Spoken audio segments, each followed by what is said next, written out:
नमस्कार. आज मी MP पाटील सरांच्या कविता शिकवलेल्या कविता आवडलेल्या या पुस्तकातील ग्रेस यांच्या बर्फाच्या कविता हे प्रकरण वाचित आहे. ग्रेस यांच्या बर्फाच्या कविता. कविता आहे.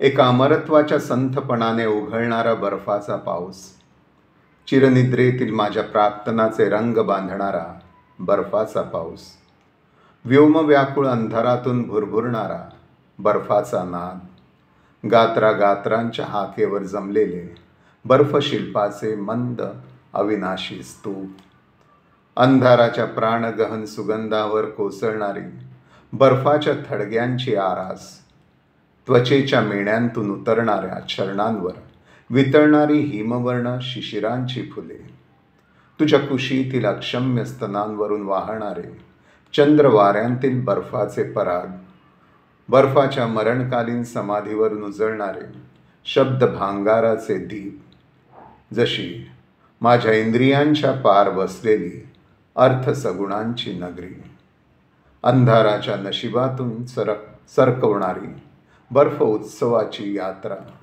जसे तुझ्या पाठीवर ओळीने रचलेले प्रकाशाचे मणी. कविता 2. वाऱ्यालाही जागा मिळू नये अशी बंद खोली, बाहेर हिमाची वादळे घोंगावू लागली आहेत. माझ्या रक्तांतील हाडांचे पाणी होऊन मस्तकाच्या दिशेने वाहते, असे हे दुःखाचे प्रगाढ चिंतन किंवा अंधाराच्या पृष्ठभागावर उमटणाऱ्या बर्फाच्या सकंप रेषा. डोळ्याच्या मागील अंधारातून येणारे हे वादळ एखाद्या महायात्रेसारखे झाडांना झोंबू पाहते, जसे या निषिद्ध रात्री माझ्या दाराशी कोणी टांगा घेऊन आले आहे. वारा येऊच शकणार नाही या बंद खोलीच्या दाराशी. पायाखालची फरशी किती थंडगार, जसे मीच बसून असावे माझ्या प्रेताशी. या बेवारशी डोळ्यांना असेच सोडून जावे या पुस्तकांच्या सांगाती, तसे यांचे पुढे कोण आहे. मी जसा बर्फातून आलो तसाच बर्फातून जाईल, रात्रीच्या शेवटच्या प्रहरातील रहदारीसारखा. कविता 3. दाराच्या एका विदग्ध फेरीत मी अडकलो. मावळत्या सूर्याच्या उदासीन किरणांत वितळणाऱ्या कुंतीच्या अपरंपार श्वासांसारखी माझ्या पाठीशी येऊन उभी राहिलीस. बाहेर बर्फाचा पाऊस पडतो आहे. रक्तातून जाणारे अश्रू आणि शिशिरांतील अनिकेत पाखरे तुझ्या अस्थींना बिलगतात. मेघाच्या संधी प्रकाशातील डोळे आणि पर्वतांच्या काठाशी थांबलेली रक्तवर्ण सायंकाळ. बर्फाचा पाऊस पडतो आहे, जशी नियतीच्या शब्दांतून गळणारी अर्थाची धूळ. मंत्रांनी भारलेल्या या खोलीच्या दिशा आणि पाण्याच्या तळांत निजलेले घाटांचे ध्वनी. अंधाराच्या साह्याने मी जातो आहे, स्मरणांतून उमलणाऱ्या आठवणींसारखा. बर्फाचा पाऊस पडतो आहे, जसे माझे दुःख सचित्र झालेले. या कोसळत्या दीपमाळेला टेकून तू तसेच उभे असावेस, निदान चंद्रमांसातील स्तनांची फुले होईस तो. ग्रेस यांच्या संध्याकाळच्या कवितांमधील शेवटच्या पानांवरील 3 बर्फाच्या कविता. त्यामधील कवितागत मी स्वतःशी आणि कुणा तूशी संवाद साधतो आहे. या 3ही कविता थंड बर्फ प्रदेशातील उटकमण क्षेत्री शिशिराच्या हिवाळ्यातील एकाच दिवशी लिहिलेल्या. या 3ही कवितांबद्दल वाचकांची होणारी पहिली जाणीव अशी संभवते. पहिल्या कवितेत एका बर्फ प्रदेशातील निवासातील ओसरीतून किंवा गवाक्षातून किंवा बर्फातच चालत भिजत हा कवितागत मी बर्फाच्या पावसाचे प्रतिमांकित रूपसंवेदन, नादसंवेदन व्यक्त करीत आहे.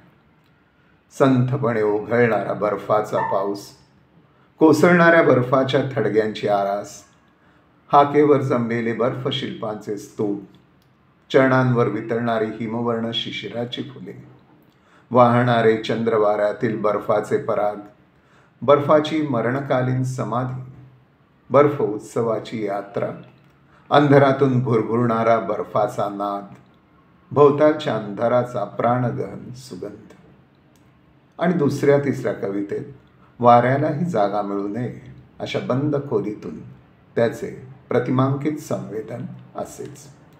बाहेर हिमांची वादळे घोंगावू लागली आहेत. अंधाराच्या पृष्ठभागावर उमटणाऱ्या बर्फाच्या सकंप रेषा, डोळ्यांच्या मागील अंधारातून येणारे वादळ.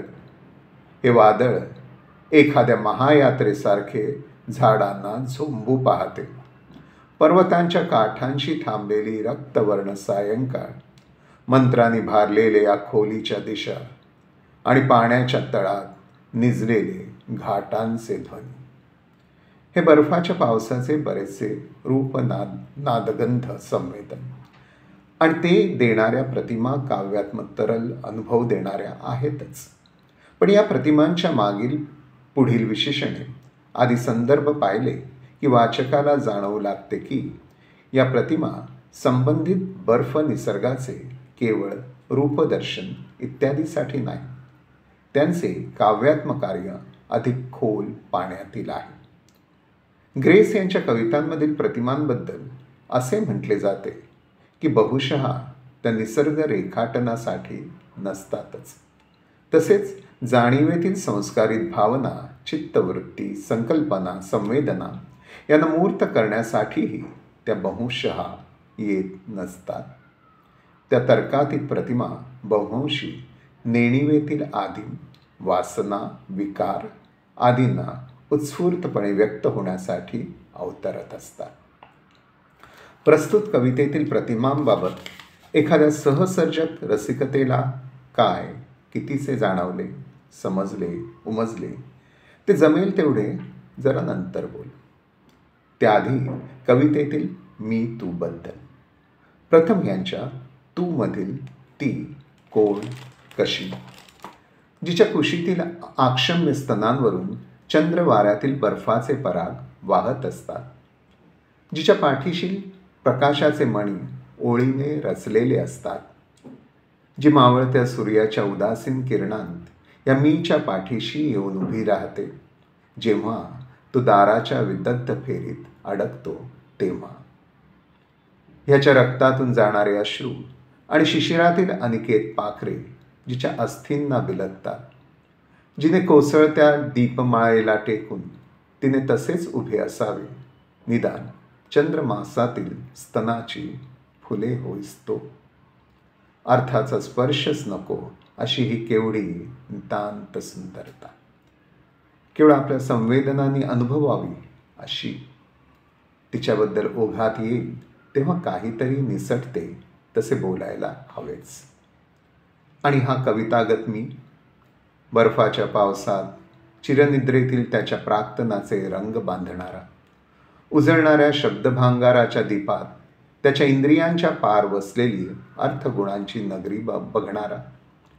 बाहेर हिमाचे वादळे घोंगावू लागली की याच्या रक्तातील हाडाचे पाणी होऊन मस्तकाच्या दिशेने वाहू लागते.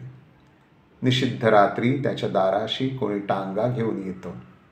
बंद खोलीतील पायाखालच्या जीव घेण्या थंडगार फरशीवर त्याच्याच थंडगार प्रेताशी बसणारा. त्याच्या बेवारशी डोळ्यांना तिथंच पुस्तकांच्या सांगाती सोडून जाणारा. बर्फातून आलेला आणि रात्रीच्या शेवटल्या प्रहरातील रहदारीसारखा बर्फातून जाणारा. दाराच्या एका विदग्ध फेरीत अडकलेला, स्मरणांतून उमलणाऱ्या आठवणींसारखा अंधाराच्या सहाय्याने जाणारा. बर्फाचा पाऊस पडतो आहे, त्याला जसे माझे दुःख सचित्र झालेले असे कवितेचे सारच सांगणारा. हा मी आणि त्याचे अनुभव कथन गहनगूढ असले तरी अर्थाचा आकलन शोध घेण्यास उद्युक्त करणारे. बर्फाचा पाऊस पडतो आहे, जसे माझेच दुःख सचित्र झालेले. हा कवितागत मीने दिलेला धागा पकडून कवितेत शिरणे काहीसे सुलभ होऊ लागते. मात्र येथील बऱ्याचशा प्रतिमांना नेणिवेतील अतर्क्य अगम्य गूढतेचा स्पर्श असल्याने वाचकांच्या जाणीवेला त्या गूढ अगम्य स्पर्शाचा भोग घेण्याबाबत मर्यादा पडतातच. तरीही बर्फाच्या पावसातील जी प्रतिमांकित चित्रे या कवितागत मी सारख्याला भावतात ती म्हणजे त्याच्या जाणीवेबरोबरच त्याच्या व्यक्तिगत आणि सामूहिक नेणिवेतील आदिम भावभावनांचे, वासनाविकारांचे, दडपलेल्या आशा आकांक्षा अपेक्षांचे, वृत्ती प्रवृत्तींचे, युगानयुगीच्या सांस्कृतिक असांस्कृतिक संचिताचे आविष्कार असतात. हे तात्विक सूत्र समोर ठेवून एखाद्या वाचकाच्या सहसर्जक प्रज्ञेला कितीसे समजले उमजले, त्याच्या भावी इतरी रसिकतेला काय भावले जाणवले ते जमेल तेवढे आता बोलायचे. पहिल्या कवितेत नेणिवेचा संदर्भ असलेली पण बहुंशी जाणीवेतील कल्पिते असतात. दुसऱ्या कवितेत नेणिवेतील गूढ वादळी अगम्य वृत्ती प्रवृत्तींच्या हिमनगांचे अनुभवन असते. आणि तिसऱ्या कवितेत जाणीव नेणिवेच्या ताणतणावातील बहुंशी व्यथा वेदनामय अनुभवांच्या सर्जनासाठी सृजनशक्तीला केलेले आवाहन असते. बर्फाच्या कविता थिजलेल्या गोठलेल्या जीवन जाणीवेच्या, प्रामुख्याने दुःखाचे संवेदन असणाऱ्या कविता, दुःखमयता, व्याकुळता, खिन्नता, उदासीनता, जडता यांच्या आवरणात कुडकुडणाऱ्या कविता. पहिली कविता. पहिल्या कवितेत समोरून पडणाऱ्या बर्फाच्या पावसात कवितागत मीला जाणवणारी रूपनादगंधमय प्रतिमांकित कल्पिते रेखाटलेली असतात. ती वाचकांच्या रसिकतेला कल्पनारम्य असा काव्यात्मक प्रत्यय देत असतात. त्या कल्पितांच्या एखाद्याच्या सहसर्जक रसिकतेने घेतलेला संभवनीय काव्यात्मक प्रत्यय असा. संततधार असलेला, कधीच न संपेल असा कालातीत संथपणा समोरून ओघळत आहे. अदृष्टातील त्याच्या बऱ्या वाईट प्राक्तनाचे रंग संथ संथ रिमझिमत आहेत. आकाशभर पसरलेला दुःखाकुल अंधारातून पडत असलेला भुरभुरणारा बर्फाचा नाद त्याच्या अंगोपांगांना व्योम व्याकुळ संवेदन देत आहे. हाकेच्या टप्प्याटप्प्यावर बर्फ पावसामुळे हळूहळू जमलेली बर्फशिल्पे म्हणजे जीवन दुःखमय आहे अशी बुद्धप्रेरित जाण देणारे जणू स्तूपच आहे. हे बर्फाचे स्तूप म्हणजे प्राणगहन दुःखमयतेतूनही अंकुरणाऱ्या जीवनतृष्टेच्या सुगंधावर कोसळणारी बर्फाच्या थडग्यांची आरास आहे. त्याच्या त्वचेच्या देहपालखीतून उतरणाऱ्या, त्याच्या चरणांवर वितळणारे हे हिमकण म्हणजे मृत्यूसूचक अशा निष्पर्ण ऋतूत कोळपून पडणारी प्रेतवस्त्राच्या रंगाची फुले आहेत. ग्रेसचे अनुभवन बहुंशी व्योम व्याकुळतेचे संवेदन देणारे असते. त्याचबरोबर दुःखावर फुंकर घालणाऱ्या शीतलतेचे आणि दुःखाच्या काजळीवर उजळत येणाऱ्या प्रकाशरेखांचेही संवेदन देणारे अनेकदा असते. कारण नेणिवेतील मूलवृत्तीवाहक आदिबंधांना जसे तामस दुःखमय संहारक रूप असते, तसेच त्यानं सात्विक सुखमय सर्जनशील रूप असते आणि त्याचे प्रतिबिंब जाणीवेतही उमटत असते, असे यामागील तात्विक अधिष्ठान सांगता येते. प्रस्तुत कवितेतील पहिल्या 8 काव्यपंक्तीत दुःखाचे संवेदन आवर्तित होत असते, तर पुढील 8 काव्यपंक्तीत त्या दुःखावर हळुवारपणे स्पर्श चिंतन करणारे शीतल वाऱ्यातील पुष्पपराग आणि त्याच दुःखाच्या काजळीतून उजळत येणारा, त्याच्या कल्पक प्रज्ञेला हवाहवासा वाटणारा प्रकाश या मीला त्या बर्फाच्या पावसात भावत असतो. त्याचा एखाद्याचा सहसर्जक रसिकतेनं घेतलेला संभवनीय काव्यात्मक प्रत्यय असा. अंतर्मनातील बरे वाईट सर्वच्या सर्व व्यक्त करणाऱ्या म्हणून अक्षम्य वाटणाऱ्या सृजनशक्तीच्या सर्जक चेतनेवरून वाहणारे जीवनोत्सुक चांदणशील सुखसंवेदन देणारे हे पुष्पगंधित बर्फपराग आहे. मरणांतिक दुःखाच्या ढिगाऱ्यातून आकार घेणारे हे सुवर्ण अक्षरांचे लखलखते दीपच आहे. बर्फाच्या पावसात भिजत असलेले आकाश म्हणजे या मीच्या जाणीवेच्या पार बसलेली गहन गोड जीवनार्थाचे दीप उजळत ठेवणारी प्रकाश नगरीच आहे. अदृष्टातून प्रकाशमय जाणीवेत येऊ पाहणाऱ्या आनंद उर्मीची ही उत्सवी भावयात्रा आहे.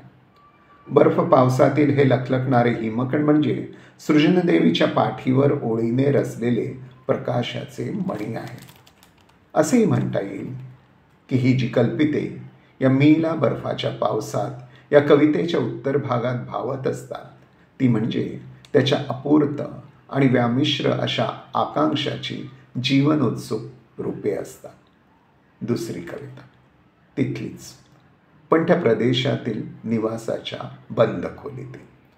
निवासाची बंद खोली आणि नेणिवेची बंद खोली, एकमेकीत मिसळलेल्या त्या दोघींच्या एकरूपतेत या कवितागत मीने घेतलेला हा संमिश्र अनुभव जाणीवेतील वस्तुनिष्ठ आणि नेणिवेतील अतर्क्य अगम्य गूढ.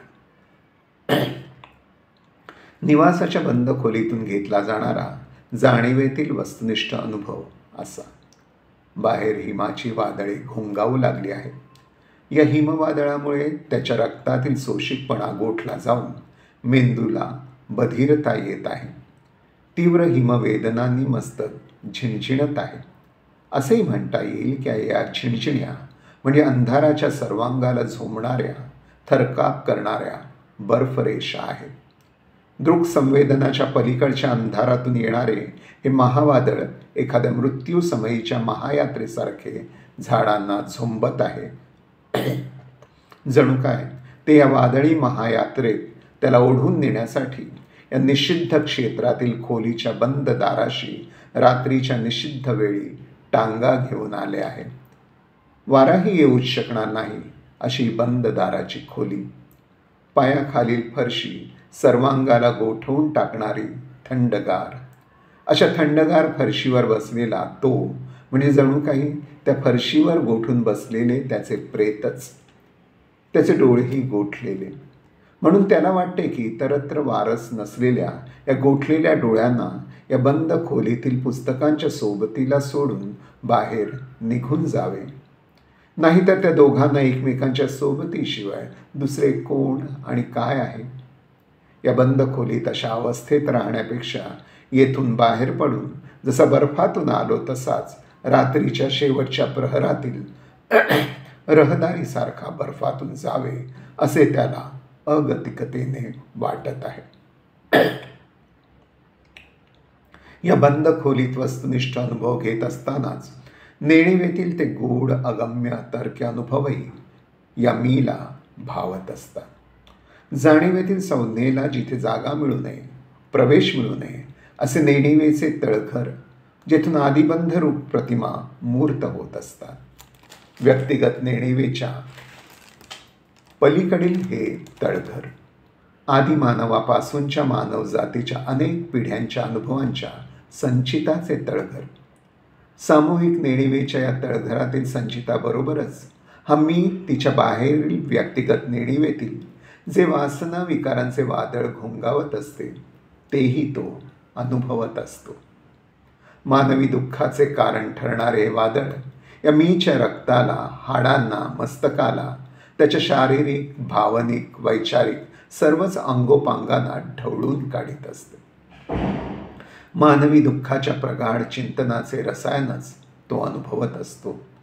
किंवा असेही म्हणता येईल की नेणिवेच्या आतून कुणी ढुसण्या देत असल्याने तिच्या पृष्ठभागावर उमटणाऱ्या या वादळाच्या भयकंपित लाटा तो अनुभवत आहे. जाणीवेच्या मागील नेणिवेतून येणारे हे वादळ एखाद्या मृत्यूसमयीच्या महायात्रेसारखे त्याला झोंबू पाहत आहे. जणू काही अंधाऱ्या रात्रीच्या निषिद्ध अशा वेळी तसल्या महायात्रेत ओढून नेण्यासाठी कुणीतरी त्याच्या जाणीवेच्या दाराशी आले आहे. आणि तो तर आता याहून खोल अशा स्थलकालातीत मानवी नेणिवेतील तळघराचा अनुभव घेत आहे. त्याच्या संवेदनांना द्विडमूड करणारे तेथील प्रेम करुणेपासून हिंसा क्रौर्यापर्यंतच्या साऱ्या पाशवी वृत्ती प्रवृत्तींचं आदिम हिमनग तो अनुभवत आहे.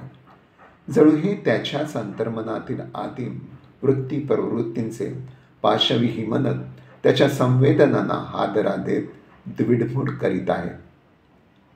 त्याच्या जिज्ञासेलाही द्विडमूड करणारे या तळघरातील युगानुयुगीचे मानवी संचित तो अनुभवत आहे.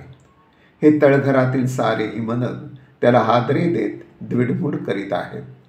त्यामुळे या मीला वाटते की येथून बाहेर पडावे. बाहेरच्या जाणीवेच्या विश्वात ज्याला कोणी अंतर्भेदी प्रज्ञेने ओळखत नाही, त्या युगीच्या मानवी संचिताच्या शोधनाला, त्या द्विडमुखी जिज्ञासेला ठेवून आपण ज्या जाणीवेतून आलो त्याच जाणीवेच्या क्षेत्रात अगदी एकटेच एकांतपणे रात्रीच्या शेवटच्या प्रहरातील रहदारीसारखे निघून जावे. तिसरी कविता. नेणिवेतून बाहेर पडताना नेणीव जाणीवेमधील दाराच्या एका विदग्ध फेरीत हा मी अडकतो. नेणिवेमधील भयचकित करणाऱ्या हिंसा, क्रौर्य, वासनाविकार आदी सहितच्या हिमनगाच्या प्रदेशातून जाणीवेच्या संस्कारित विदग्ध प्रदेशात येतानाच्या दाराच्या फेरीत अडकतो. संभ्रमित, द्विडमुखीत, कुंठित, अगतिक, दुःख व्याकुळ मनोवस्थेत तो सापडतो. अशा मनोवस्थेतून सुटका करण्यासाठी नेणिवेतून ऊर्जा घेत उमलत येणारी जीवनोत्सुक सर्जनशक्ती त्याच्या पाठीशी येऊन उभी राहते. मावळत्या उदासीन किरणात वितळणाऱ्या कृष्णाकडे विपदांसहितचे जीवन मागणाऱ्या कुंतीच्या जीवनोन्मुख अपरंपार श्वासासारखी. ते बाहेरील बर्फाच्या पावसाच्या रूपाने सचित्र होत असलेले त्याचे दुःख तिचे होऊन जाते. त्याच्या रक्तमासातून वाहणारे त्याचे अश्रू आणि त्याच्या निष्पीर्ण शिशिर जीवनातील सहारा हरवलेली, सैरभैर झालेली, दुःख भरली पाखरे तिच्या सर्वांगाच्या संवेदनांना सहभावाने बिलगू लागतात. मेघांच्या संधी प्रकाशातील त्याचे दुःखाकुल डोळे तो अनुभवत असलेली उदासीन मावळतीच्या पर्वतांच्या काठाशी थांबलेली त्याची रक्ताळलेली सायंकाळ सहकंपित भावाने तिची होते. बर्फाचा पाऊस पडतोच आहे. त्याच्या पाठीशी उभ्या राहिलेल्या त्या सृजनदेवीच्या अस्तित्वामुळे तो अनुभवत आहे की नियतीच्या शब्दातून अर्थाची धूप ओघळते आहे. दुःखमय जीवनाची साक्षात्कारी अर्थपूर्ण जाण होते आहे. खोलीच्या दिशा त्या साक्षात्कारी जीवनार्थाच्या मंत्राने भारल्या जात आहेत आणि नेणिवेच्या तळातल्या गर्भात निजलेले ध्वनींचे आकार अर्थांकित दृश्य रूपांसाठी उत्सुकले आहे. नेणिवेतील या अर्थ भारल्या मंत्राचा आणि सृजनोत्सुक ध्वनी आकारांचा आधार घेत त्याच्या गहन गूढ चिंतनात दुःखांना बरोबर घेत स्मरणांतून उमलत येणाऱ्या आठवणींसारखा तो व्यक्त होऊ पाहत आहे. अशा वेळी त्याच्या पाठीशी येऊन उभ्या राहिलेल्या त्या सृजनदेवीला तो आवाहन करीत आहे. चिदघन चपलेप्रमाणे क्षणात येऊन क्षणात निष्ठू जाऊ पाहणाऱ्या त्याच्या स्फूर्तिगर्भ प्रकाशमय अभिव्यक्तीला त्या क्षणी टेकून तिच्यासोबत या सृजनदेवीने तसेच उभे असावे. निदान चंद्रमासातील स्तनांची फुले होईस तो, निदान चांदण रातीतील सर्जक उन्मादांची कविता फुले होईस तो.